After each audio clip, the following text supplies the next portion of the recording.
તમે ભલે ઇમ્પ્લિમેન્ટેશન કરો, પરંતુ આ લગ્નના ઘોડા, રેસના ઘોડા, લંગડા ઘોડા એને અલગ તારવી દો, પછી આ બધું કરો પ્રક્રિયા. કારણ કે પછી બધા મિક્સ નહીં થઈ જાય.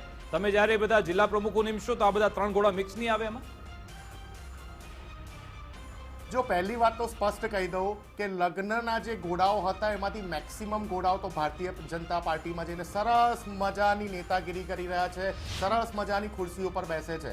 લગ્નના ઘોડા હોય કે લંગડા ઘોડા હોય કે રેસના ઘોડા હોય, ભાડાના ઘોડાઓ તો મારા ભાઈ ભારતીય જનતા પાર્ટીમાં છે ને. ભાડાના ઘોડાઓ આજે ભારતીય જનતા પાર્ટી આજે પણ મોડાસામાં કહ્યું કે આજે 1200 લોકો ઉભા છે, એમાંથી પણ ભાજપના હશે. આજે કહ્યું રાહુલ ગાંધી રાજકારણ હોય. બિલકુલ કહ્યું, હું સ્વીકારું છું ને. રાહુલ ગાંધીજીએ બિલકુલ લગ્નના ઘોડાની વાત કરી, રેસના ઘોડાની વાત કરી. રાહુલ ગાંધીજીએ એવું પણ કીધું કે ભારતીય રાષ્ટ્રીય કોંગ્રેસની ગુજરાત પાંખમાં ઘણી એવી મિસ્ટેક થયેલી છે જેના કારણે 30 વર્ષથી શાસન અમને જોવા નથી મળી, પરંતુ એ દિશા બતાવવા માટે આવ્યા છે. આજે અમારા પ્રદેશ પ્રમુખ હોય, અમારા સીએલપી ના લીડર હોય, તમામ લોકો વિકાસનો જે સવાલ છે ને હું વધારે સ્પષ્ટ કરી દઉં. કરી રહ્યા છે, જનતા આંદોલન કરી રહ્યા છે. પરંતુ કહેવાની વાત સ્પષ્ટ કરી દઉં છું તમને હું કે રેસના ઘોડા અને લગ્નના ઘોડા અને લંગડા ઘોડાની છાટકણી કરવી આવશ્યક બની ગઈ છે. નિશાંતભાઈ, તમે ગુજરાતમાં ગુજરાતની જનતાઓના મુદ્દા ઉપાડીને સત્તા ઉપર આવું હોય તો. નિશાંતભાઈ, આ વિકાસનો જે સવાલ છે ને હું થોડો વધારે સ્પષ્ટ કરી દઉં. સવાલ એ પૂછાઈ રહ્યો છે અને આ જ મંચ ઉપરથી ગઈકાલે એક રાજકીય વિશ્લેષકે, ભાજપે નહીં રાજકીય વિશ્લેષકે પણ કહ્યું હતું કે મારું જે વર્ષોનું પત્રકારત્વ છે એમાં હું જોતો આવ્યો છું કે કોંગ્રેસની અંદર સર્જરી કરવાની વાતો બહુ થાય છે, સ્ક્રિપ્ટ વંચાય છે કે હવે તો આમ સર્જરી કરાશે આ તે.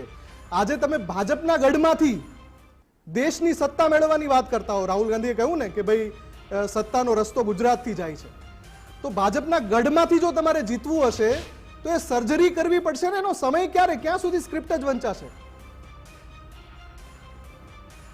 મુફદ્દલભાઈ, તમારા સવાલનો સચોટ જવાબ આપી દઉં. આ એ જ ગુજરાત છે જ્યાં મહાત્મા ગાંધીજીનો જન્મ થયો. અહિંસા અને સત્યનો એક્સેપ્ટન્સ આ દેશમાં લાવવાવાળા મહાત્મા ગાંધીજી, આ એ જ સરદાર પટેલ સાહેબની ભૂમિ છે જ્યાં સરદાર પટેલ સાહેબનો જન્મ થયો. અને ખૂબ જ લાંબા પીરિયડ માટે ભારતીય રાષ્ટ્રીય કોંગ્રેસના એક કાર્યકર્તા તો નેતા તો હતા, પરંતુ ગુજરાત પ્રદેશ કોંગ્રેસ સમિતિના અધ્યક્ષ રહ્યા છે. હું તમને સ્પષ્ટ કહેવા માંગુ છું કે રાહુલ ગાંધીજીની, ફરી એકવાર કહું છું કે 40 દિવસમાં ત્રીજી વિઝિટ એક પત્રકાર તરીકે તમે તમારી લાઈફમાં ક્યારે પણ નહીં જોયું હોય જે જોવા મળી રહી છે. આ એમની સિગ્નલ સાબિત કરે છે કે હવે કડકાઈથી અને ફિલ્ટરના માધ્યમ દ્વારા અને કમિટીઓ બનાવીને પહેલા તો જિલ્લા સ્તરે કોંગ્રેસના સંગઠનને મજબૂત કરવું અને પછી પ્રદેશ સ્તરે આ ફોર્મ્યુલા તમે યુપીમાં અપનાવી ચૂક્યા છો. તમે કહી રહ્યા છો પહેલી વાર નથી. આ યુપીમાં પણ પ્રિયંકા ગાંધી આવું કરી ચૂક્યા છે, જેમાં એમણે પોતે, પ્રિયંકા ગાંધીએ પોતે જિલ્લા પ્રમુખોની નિમણૂક કરી હતી.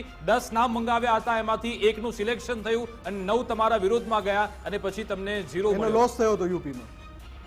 વિકાસભાઈ, તમે જે બોલ્યા કે યુપીમાં પ્રિયંકા ગાંધીજી આવું કરી ચૂક્યા છે, તો એનું રિઝલ્ટ મળ્યું ને. 6 લોકસભા આવી ને, એકમાંથી 6 લોકસભા થઈ કે ના થઈ? તમારી સામે રિઝલ્ટ છે 2024 નું યુપીનું કોંગ્રેસ. તમે જો કે પ્રધાનમંત્રી મોદીજી માત્ર 1,52,000 મતોથી જીત્યા છે.